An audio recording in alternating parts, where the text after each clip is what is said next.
Betul nggak ada perkosaan massal? Itu nggak pernah ada proofnya. Kalau ada, tunjukkan. Nah, rumor-rumor seperti itu. Kok bisa gitu seorang Menteri Kebudayaan mengatakan bahwa peristiwa Mei 98 khususnya dalam konteks perkosaan massal itu hanyalah rumor.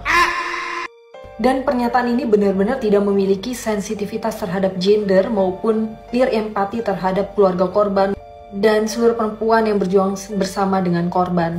Halo teman-teman semua, ini pertama kalinya aku buat video statement khusus untuk merespon pernyataan dari Fadlizon, Menteri Kebudayaan, yang menurutku ini udah nggak bisa lagi kita tolerir. Nah, kalau misalkan pejabat publik selalu bilang bahwa kritik ataupun kemarahan ini sangat personal, ya ini sangat personal karena dua hal. Satu, aku perempuan, dan kedua, aku adalah generasi muda. Pernyataan ini tidak hanya bermasalah teman-teman, tapi juga berbahaya karena ini akan memanipulasi, mengaburkan sejarah, serta pelecehan terhadap upaya pengungkapan kebenaran atas peristiwa Mei 98, khususnya kekerasan terhadap perempuan yang terjadi dalam peristiwa Mei 98. Padahal sudah ada laporan akhir dari TGPF, sudah ada laporan penyelidikan hasil Komnas HAM, tapi masih dibilang ini sebatas rumor saja. Dan di dalam laporan akhir TGPF itu mencatat adanya tindakan kekerasan seksual yang terjadi di Jakarta, Medan, Surabaya, dan di titik-titik lainnya dengan jumlah korban yang begitu masif.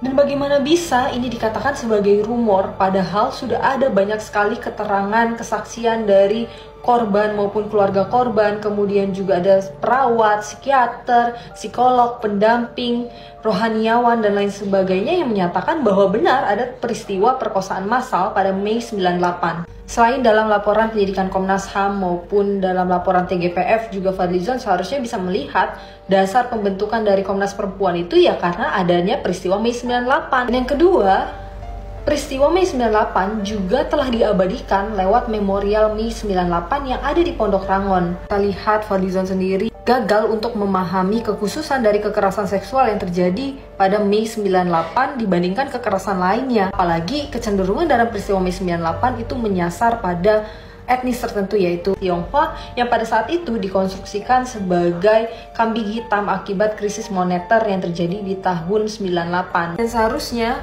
ia malu dengan pernyataan dirinya sendiri dan mencabut pernyataannya secara terbuka, memberikan klarifikasi maupun melakukan permintaan maaf secara terbuka kepada keluarga korban Mei 98 maupun penyintas korban Mei 98 dan juga seluruh perempuan Indonesia yang hari ini bergerak bersama dengan korban. Jadi teman-teman, ayo kita marah sama-sama untuk menuntut Kementerian Kebudayaan untuk menghentikan proyek revisi buku sejarah yang ahistoris dan tidak sesuai dengan fakta sejarah maupun melakukan pemutihan terhadap dosa-dosa dari Orde Baru itu sendiri. Jadi untuk kamu yang ingin marah, silakan marah di kolom komentar.